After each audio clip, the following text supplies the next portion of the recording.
Wow, amazing, luar biasa nih ya Mas Krisna kalau ngelihat pahlawan sampah nggak cuma di Indonesia, bahkan di seluruh dunia secara global. Kurang lebih sudah ada di berapa negara ya? Saat ini sudah ada di 17 negara. 17 negara, mulainya di negara mana? Jadi awal mulanya ada di negara Thailand pada saat Thailand, itu. oke. Iya, jadi ada 2 orang turis asal Swiss yang berkunjung ke Thailand dan main-main di pantai, lalu mereka ngeliat banyak sampah ya. Akhirnya mereka mengajak warga-warga lokal untuk memungut sampahnya. Nah dari situlah gerakan Trezero-nya lahir.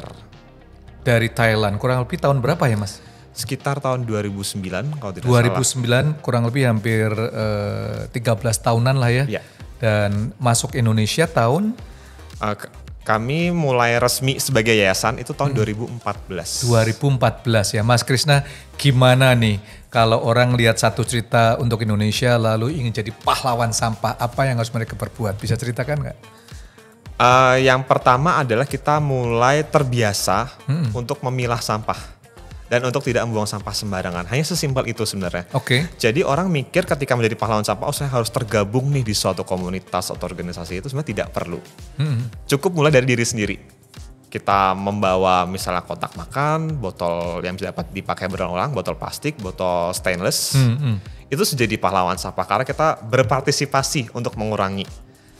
Oke. Lalu dari situ kita bisa mengajak orang lain untuk ikut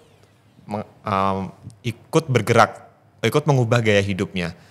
Jadi satu cerita Pak Jimmy, saya kan kalau makan biasanya ke warteg ya dekat kosan ya. Okay. Orang-orang tuh selalu bingung kayak, Mas kok bawa kotak makan terus kalau beli? Nah orang-orang kan mulai bertanya nih kenapa? Bawa dari rumah kotak makan? Saya bawa kotak makan. Jadi, dari rumah? Dari rumah. Oke. Iya. Terus ke warteg? Ke warteg beli lauk gitu kan. Orang kan bingung ya kok biasa orang pakai plastik gitu. Ini kenapa orang ini pakai kotak makan terus ya? Nah dari situ orang mungkin bakal mikir kayak, iya kenapa enggak? Toh juga rumah saya dekat dari sini, toh juga bisa dicuci lagi.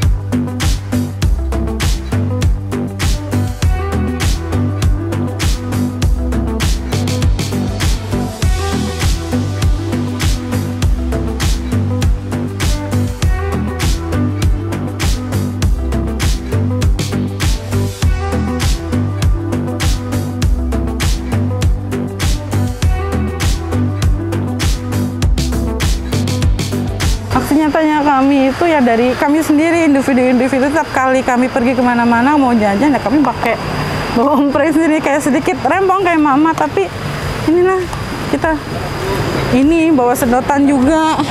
Ini ya Mas, masukin sini aja, campur mulai Mas.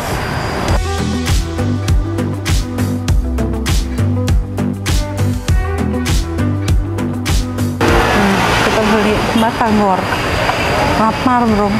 Tadi abangnya bilang sehari 100, berarti sehari 100 kantong kresek, kantong plastik. Gini nih. Ngeri kan ya? Ngeri. Ini satu yang jual, sedangkan dari ujung ke ujung. Sama kita juga selalu bawa tas-tas kayak begini nih, yang kecil-kecil tuh buat bawa tuh, salah satunya ada yang dari Trezero. Terima kasih. Mazda. Kita beberapa kali juga beli, ada kan tuh di online tuh untuk yang langsungnya tentengan, kan ada murah tuh 4.000 7.000-an, juga cuma kita bagi-bagi gitu kok.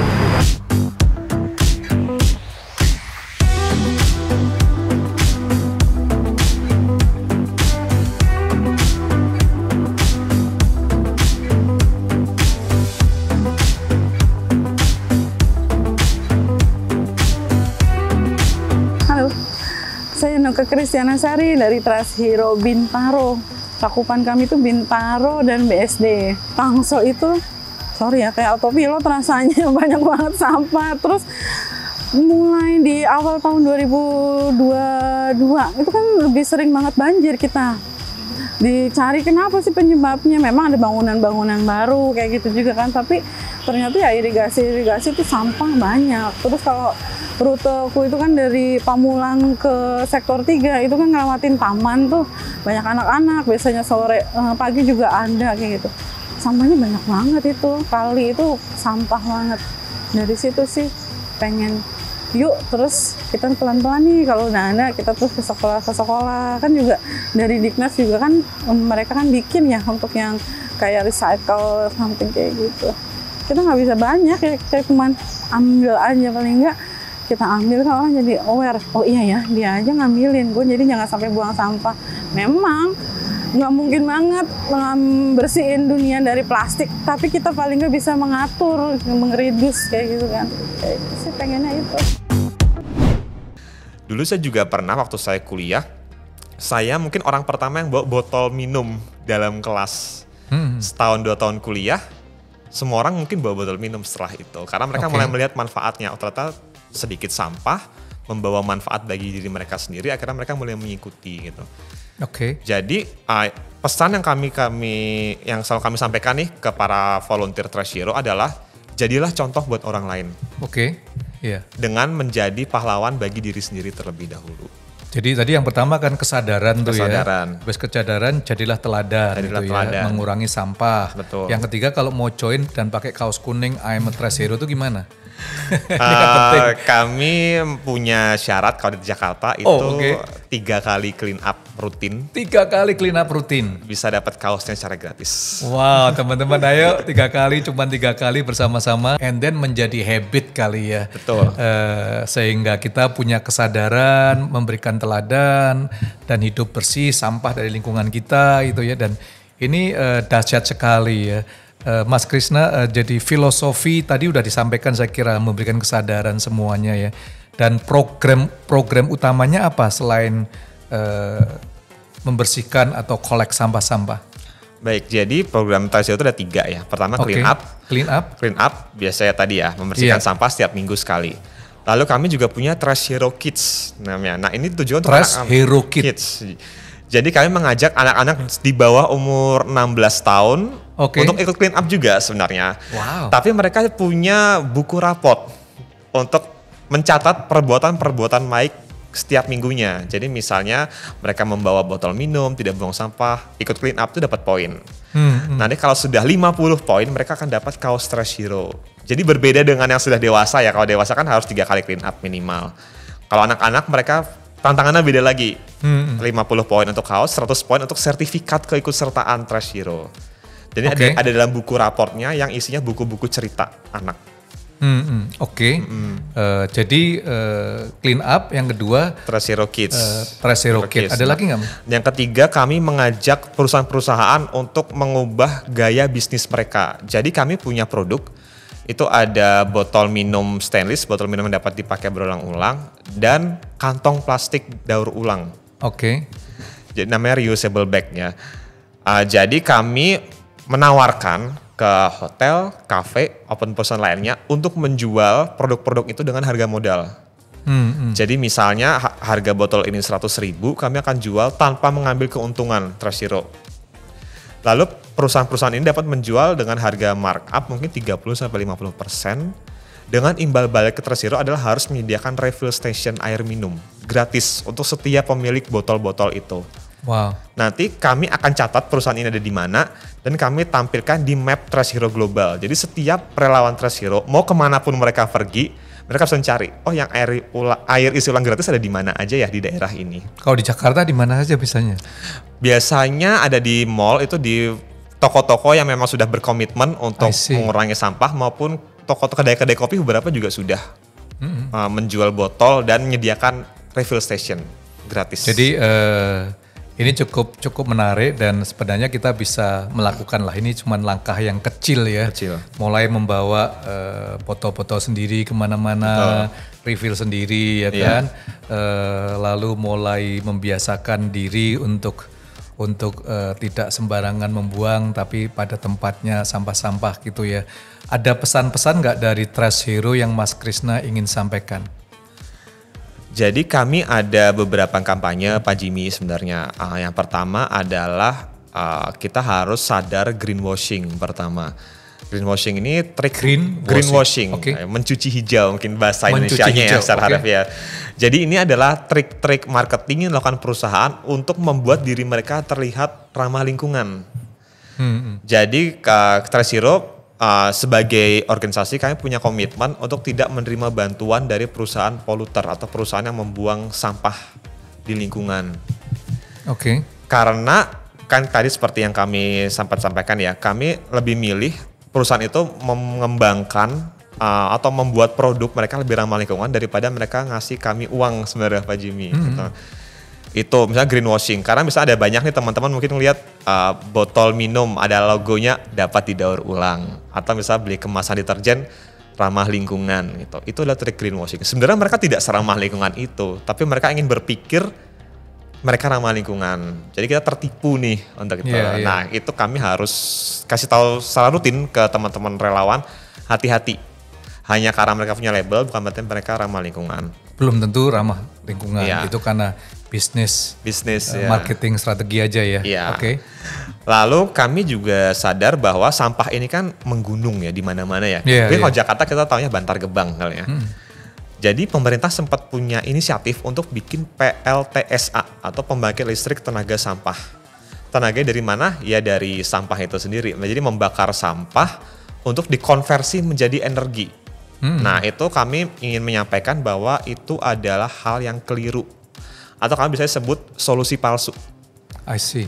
Kenapa? Karena pertama pembangkit itu tidak ramah lingkungan karena sekali lagi ya dia membakar sampah, berarti menggunakan bahan bakar fosil, lalu membakar sampah yang dimana asapnya itu akan menjadi racun bagi kita semua. Kita sebutnya dioksin. Dioksin itu kira-kira sekitar 7 tahun dalam tubuh kita sebelum dia bisa keluar. Dan kalau untuk para ibu hamil itu akan menurun ke anaknya. Itu sudah ada penelitiannya berdasarkan jurnal. Jadi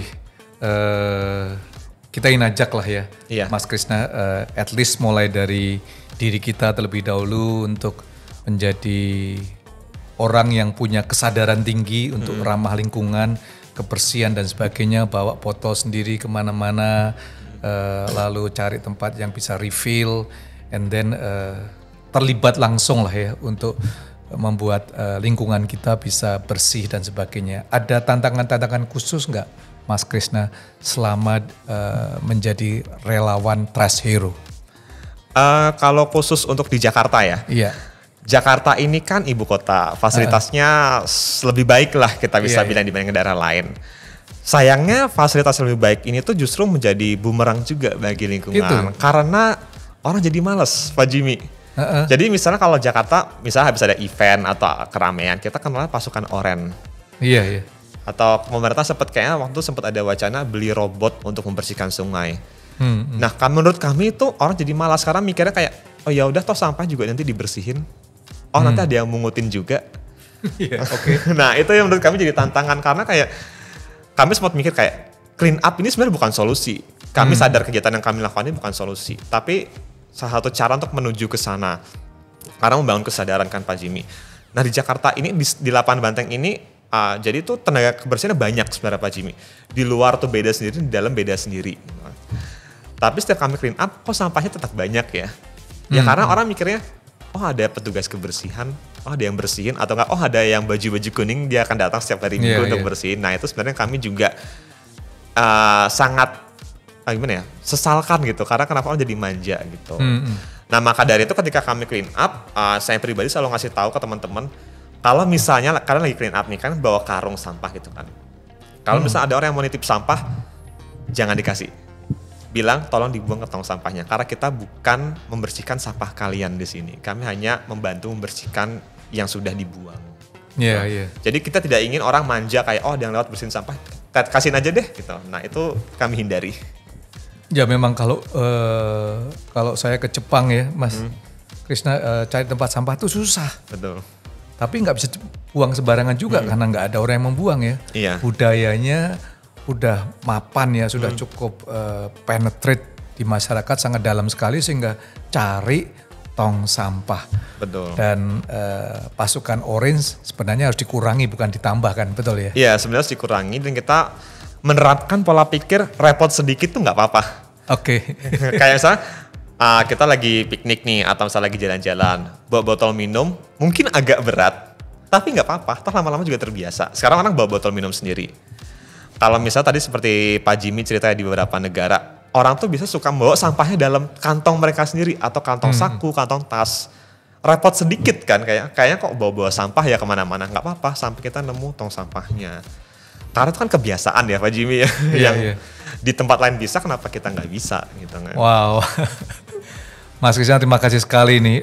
Saya kira Trash Hero memberi inspirasi, bahkan untuk saya sendiri, saya bisa mengerti bagaimana nanti perusahaan-perusahaan di sekitar saya, perusahaan kami sendiri, bagaimana memulai dengan kesadaran ya, kesadaran dan melangkah lebih dalam lagi untuk menggerakkanlah semua pegawai, semua staf untuk ramah lingkungan, sadar dan menjadi pahlawan sampah. Walaupun tidak memakai pakaian kuning pahlawan sampah, sebenarnya dia bisa melakukan bersama-sama ya. Mungkin dari Mas Krisna ada yang ingin disampaikan untuk satu cerita untuk Indonesia bagi seluruh masyarakat Indonesia, silakan Mas.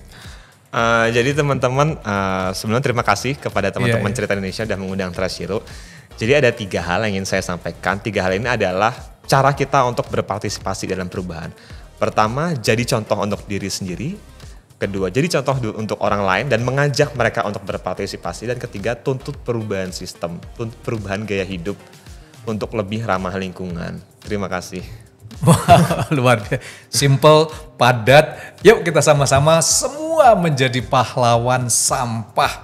Mulai dari rumah kita, lalu RT RW lingkungan kita, sehingga kota kita bisa bersih, polusi enak, dan kita membuat Indonesia lebih maju, lebih jaya lagi.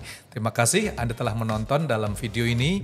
So don't forget, jangan lupa untuk like, comment, share, dan juga nyalakan lonceng notifikasi. Sampai jumpa dalam acara Satu Cerita untuk Indonesia.